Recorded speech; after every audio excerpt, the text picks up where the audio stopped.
Hi, and it's Kevin Wright back again with another property finance tip. And what we're talking about this week, it's which is better, using a broker or going direct?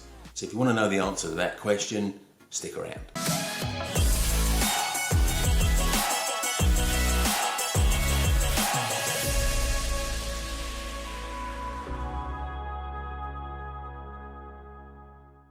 Going direct to lenders or going via brokers?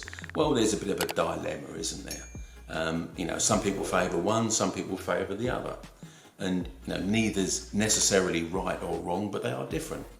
So let's look at what happens if you go direct. And what is the motivation actually for going direct to a lender? Whether it's a mortgage lender or a bridging lender, rather than using a broker. Well, usually the motivation is money. I want to save a bit of money. I want to save the fee that the broker might charge me, and I understand that. There are many things that you do in a similar vein. I'm not going to get a painter and decorator in. I'm going to do it myself. I'm going to paint and paper my own property, my own refurb. I'm not going to pay a mechanic to service my car. I'm going to do it myself. So there are a whole host of things where people do it themselves rather than pay for professional help. But the two other sides of the coin here are one, time, two, competency. So the more you do yourself, the more of your time gets eaten up. And the question to ask generically is this the best use of my time? When people are first starting out doing property refurbs, if they've got the competency, they'll probably do most of it themselves.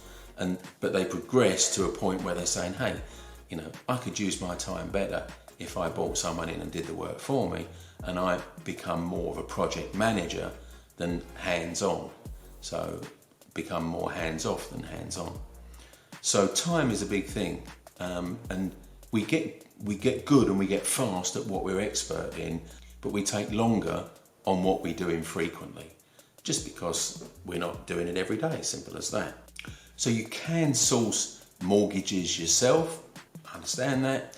There are Best Buy tables on various sites on the internet. You just Google Best Buy mortgages and you'll get a whole pages of them really.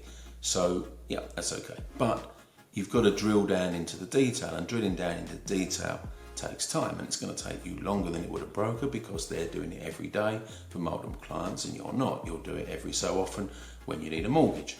It becomes a point where it's too time consuming because you've got so much other stuff to do. I mean, we're all busy, aren't we? Brokers tend to be, certainly mortgage brokers, tend to be either directly authorised by the FCA, which gives them what's called whole of market, or they tend to work under some sort of network, which typically would give them a panel of lenders that they can work with. That's the case with mortgages. Bridging is more difficult because there is no accepted Best Buy tables available for bridging in the way there is for mortgages. So bridging is a lot more distinctive. It's a lot more experience-based search process.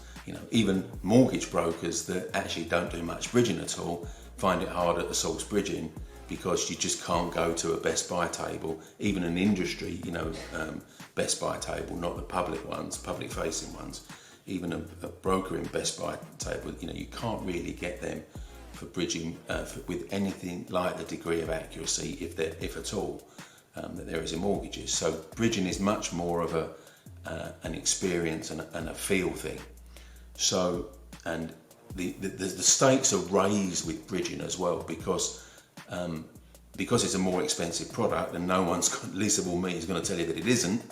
Then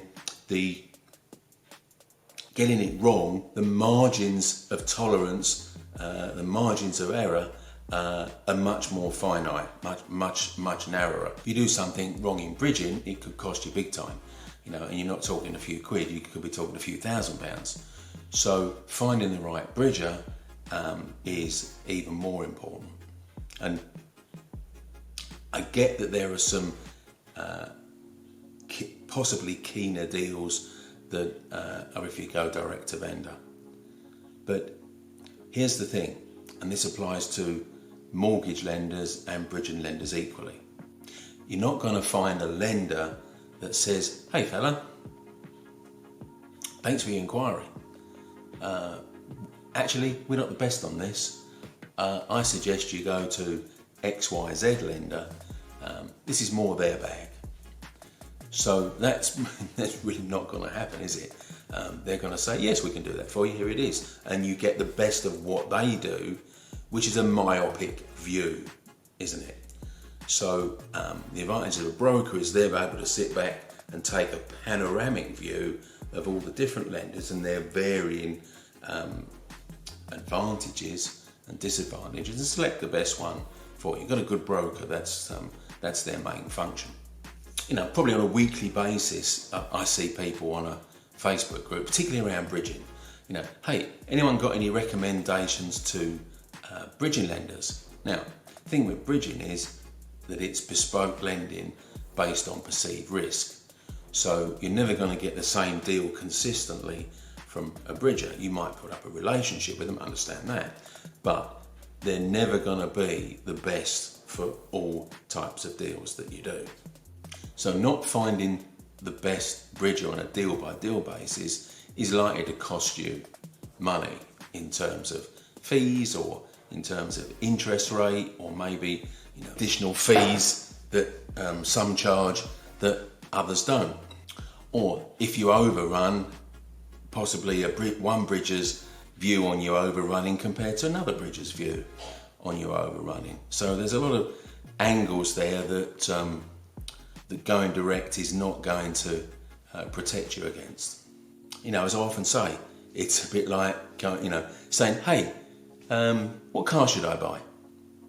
And of course you're going to get all different sorts of opinions, but those opinions will be based on what suits that person. So, well, here's the car I drive and I love it, it's brilliant, blah, blah, blah, blah, blah. Now, the example I often use is, someone waxes lyrical about their little Mini and, oh, what a brilliant car it is, and they'll tell you how fantastic it is. And you're sitting there thinking, yeah, but I've got 4 kids and 2 dogs. I'm never going to fit all them comfortably in a Mini. What's the use of that? Now, on something as tangible as a car, you'd clearly see whether that you'd have a perception that that was either suitable for you or not. But something intangible, like a bridging loan, much more difficult to see at the front end before you commit yourself the potential disadvantages. And that's where a broker can really help you. So there are times when you can go direct. More often than not, you're going to be better working with a broker. And it's something that we've done for a number of years. He's worked with clients on their progression of needs as they go through their property career. And that's it for this week. Hope you found that useful, and stay tuned. Keep looking around the site, because I've got a bunch of other videos here. In fact, I might even suggest a couple to you. But hang on before you go, because I've got something else that you might want to see. If you enjoyed watching this video, did you know every Monday morning at 8:30 I do a live Facebook Q&A. So if you want to start the week with checking out some answers to your property finance questions, click the link here.